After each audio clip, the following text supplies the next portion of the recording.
Any new information disclosed during the House January 6 committee's public hearings could help build a bigger case against those possibly involved in the attack on the Capitol. Now, a little bit earlier, my colleague Caitlin Huey-Burns spoke with CBS News election law contributor David Becker about what the panel may be trying to legally prove. So the House committee doesn't actually have legal jurisdiction to prosecute or to convict anyone of any crimes.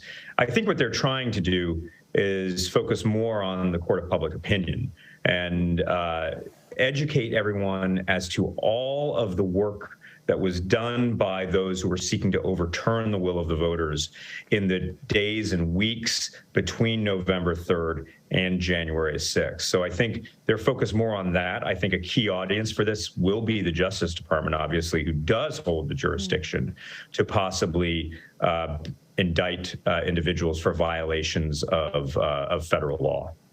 And the panel will at some point review evidence as to whether Mr. Trump conspired with his attorney at the time, who's John Eastman, and a Justice Department official, Jeffrey Clark, to overturn the results of the 2020 election. What implications could this have? Could any of them be held criminally responsible?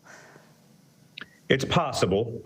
There were not only John Eastman and Jeffrey Clark, but others who were clearly involved, knowledgeable about what was going on, seemed to have demonstrated some intent to overturn the will of the voters in the certified slates of electors that occurred in a variety of states. I think there are federal laws out there that govern and prohibit the interference with officials, government officials, and their duties, and certainly the interference with Congress and their official duties.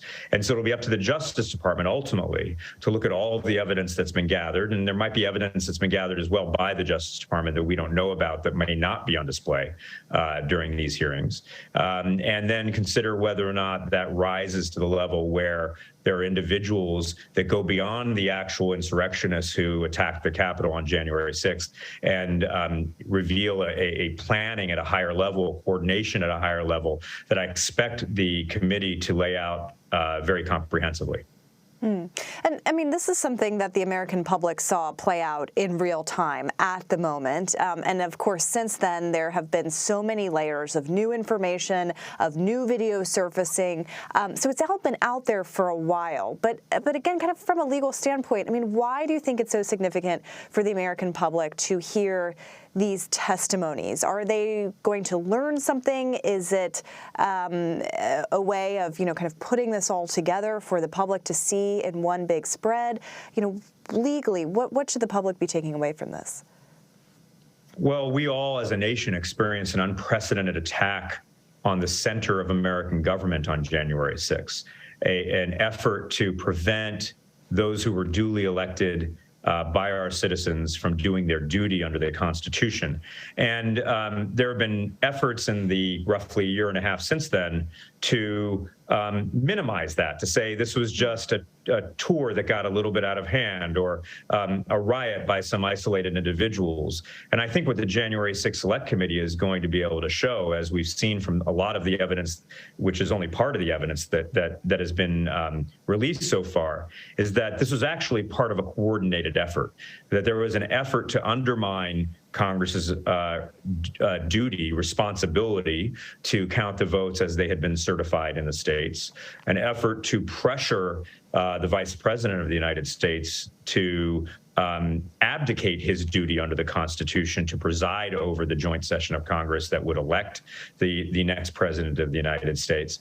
And if we see evidence like that, hopefully that will remind everyone that we came very, very close in 2020 and 2021 to losing the kind of democracy that we expect here in the United States as a beacon to the world, and that we are seeing ongoing pressures that this didn't end on January 6th. We're seeing ongoing pressures that relate to the 2022 elections and the 2024 elections that we're going to need to remain remarkably vigilant about.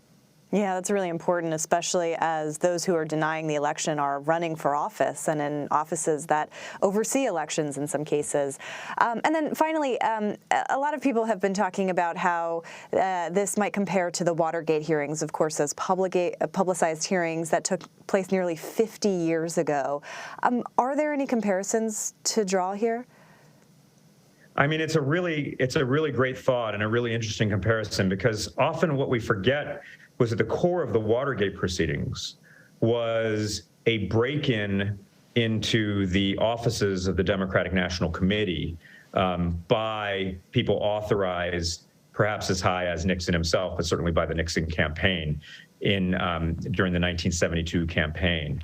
And just thinking about that now, that seems so quaint. This was an isolated break-in trying to dig up dirt in an election which, by all accounts, Nixon was going to win by a large margin anyway. Here we have something very, very different. We have a president who was seeking to abuse and exploit every aspect of the power of the federal government, the Department of Defense, the FBI, the Department of Justice, to undermine the will of voters in an election that was post-election, was secure, was verified by the courts, including by judges that he himself appointed, was verified by the states, even states where he himself chose not to recount the ballots. This is a very different circumstance, and it makes Watergate almost seem like a quaint break-in compared to what we saw laid out in the days leading up to January 6th. And I think the committee is going to try very hard to make that picture very clear. Indeed, and someone who is continuing to undermine the results of the election, the former president is. David Becker, as always, thank you so much. Thanks, Caitlin.